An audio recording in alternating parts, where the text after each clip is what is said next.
बात है, अलायंस तो तब होता है जब इंटरेस्ट सधता हो। जैसे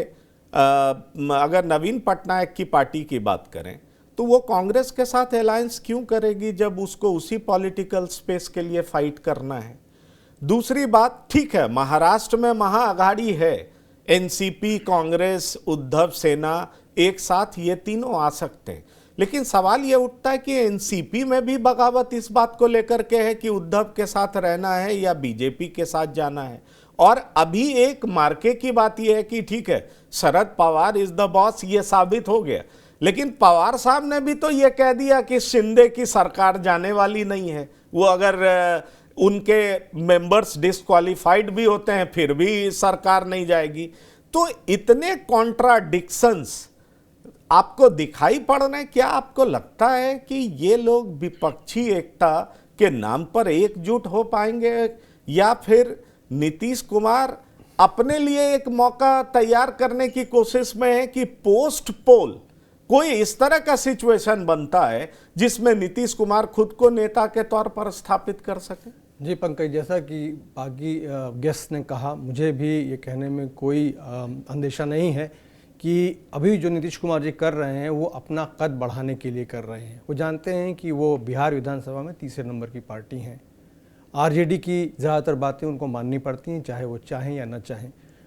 और इसके साथ साथ वो जहाँ भी जाते हैं अब उनको तेजस्वी यादव को, जो मुख्यमंत्री हैं बिहार सरकार में, उनको साथ लेके जाना पड़ता है, क्योंकि उनके समर्थन के बिना वो कुछ भी इस समय करने की स्थिति में नहीं है। तो इस तरह के यात्राएं करके वो ये दिखाने की कोशिश कर रहे हैं कि वो एक राष्ट्रीय कद के नेता हैं, और सभी ऐसी विपक्षी पार्टियों के नेता जिनसे जो राजनीति में है इस समय भारत में, उनसे उनके अच्छे संबंध हैं, उनसे वो बात कर रहे हैं, और वो कोशिश कर रहे हैं कि वो सभी एक मंच पर आ जाएं। एक मंच पर आ जाएं कहना बड़ा आसान होता है, लेकिन जैसा आपने कहा, हर पार्टी जिनसे वो मिल रहे हैं ज़्यादातर वो रीजनल पार्टीज हैं, उनकी अपनी स्पेस है जिसमें वो या तो बीजेपी या कांग्रेस के साथ कम्पीट करेंगे। ऐसे में जैसे कि नवीन पटनायक है, अब उनके सामने सिर्फ गैर कांग्रेसवाद की बात नहीं है। उन्होंने खुद कहा है कि अगले चुनाव जब होंगे विधानसभा के, उसमें बीजेपी उनकी मुख्य प्रतिद्वंदी होगी। लेकिन इसके बावजूद उन्होंने अभी तक भारतीय जनता पार्टी की, एनडीए की सरकार के साथ अपने संबंध मधुर बना के रखे हैं,